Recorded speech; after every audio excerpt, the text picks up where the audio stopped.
नहमदुहु व नुसल्ली व नुसल्लिम अला रसूलिहिल करीम, अम्मा बाद, आऊज़ु बिल्लाहि मिनश्शैतानिर रजीम, बिस्मिल्लाहिर रहमानिर रहीम। अल्हम्दुलिल्लाह, रमज़ानुल मुबारक का बाबरकत और फ़जीलत वाला महीना अपनी तमाम तर रहमतें, बरकतें और फ़जीलतें निछावर करके अपने इख्तिताम को पहुँचा। अल्लाह ताला से यही दुआ है कि अल्लाह ताला इस महीने में हमने जो भी इबादत और जो भी दुआ की है उसको आप अपने बारगाह रिसालत में कबूल व मंजूर फरमा लीजिए। जो कमी बेशी हो गई है तो हम ख़ताकार बंदे हैं, गुनाहगार बंदे हैं। अल्लाह पाक हमारी ख़ताओं को, हमारे गुनाहों को माफ़ फरमा कर हमसे राज़ी हो जाइए और आगे आने वाली ज़िंदगी में भी हमारे लिए वही तमाम मामूलात को कायम दायम रखने में हमारी मदद फरमाइए जो हमने रमज़ानुल मुबारक में कायम किए हुए थे। ईद उल फितर तमाम रोज़ेदारों के लिए अल्लाह ताला की तरफ से एक बेहतरीन तोहफ़ा होता है। ईद उल फितर एक मजहबी त्यौहार है जिसे पूरी दुनिया में बसने वाले मुसलमान रमज़ानुल मुबारक के महीने के ख़त्म होने पर मनाते हैं। ईद के दिन मुसलमानों को रोज़ा रखने से मना किया गया है क्योंकि ये खुशी और मुसर्रत का दिन है।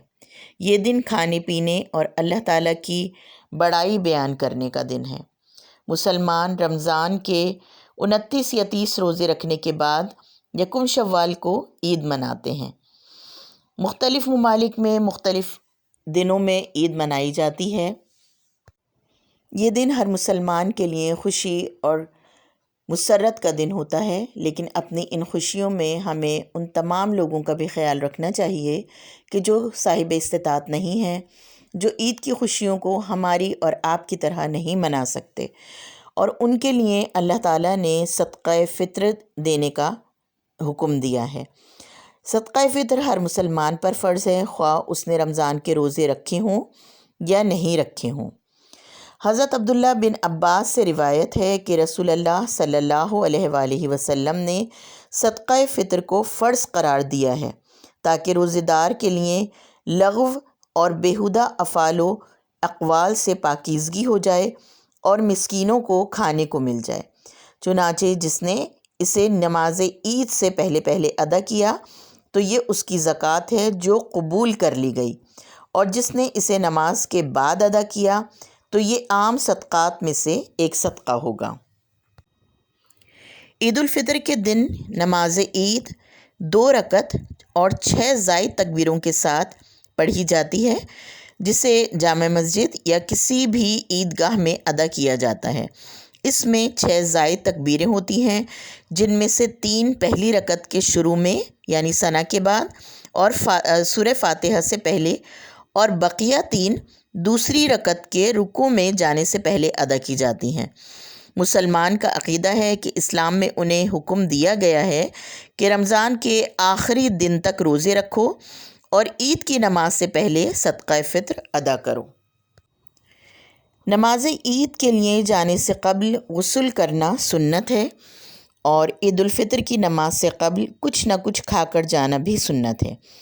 ईद के रोज़ ईदगाह जाते हुए कसरत से तकबीरात पढ़ना भी सुन्नत है। ईद की 2 रकतों से पहले और बाद में कोई नफिल नमाज नहीं पढ़ी जाती।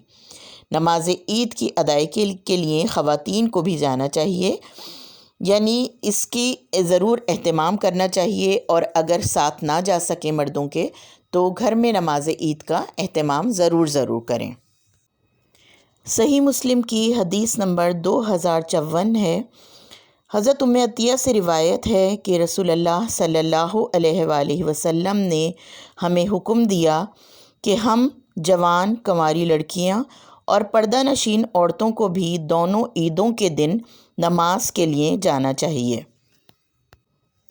इसके अलावा नमाज ईद से वापसी पर रास्ता तब्दील करना सुन्नत है, यानी जिस रास्ते से गए हैं वापसी में दूसरा कोई रास्ता इख्तियार करें और किसी दूसरे रास्ते से वापस आएं, और अगर किसी वजह से नमाज ईद ना पहुंच सकें तो घर में 2 रकत नमाज अदा कर सकते हैं।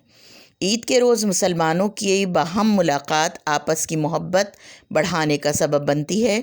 सहाबा-ए-किराम इस मुलाकात में एक दूसरे को ये दुआ दिया करते थे تقبل اللہ منا و منکم، اللہ تعالی ہم سے اور آپ سے عبادات قبول فرمائے۔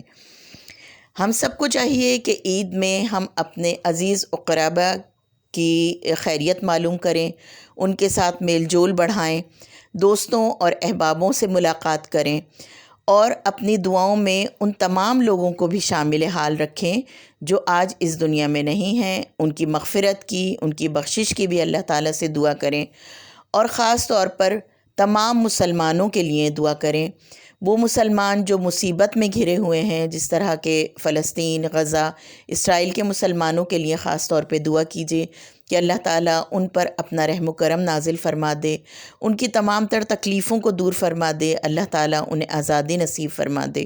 اللہ پاک اس بابرکت مہینے کے طفیل تو ہم سب پر اپنا کرم اور فضل نازل فرما دے، اور ہماری تمام تر دعاؤں کو اپنی بارگاہ رسالت میں قبول و منظور فرما لے، ہماری توباؤں کو قبول کر لے، ہمارے گناہوں کو معاف فرما دے۔ آمین، اللہم آمین۔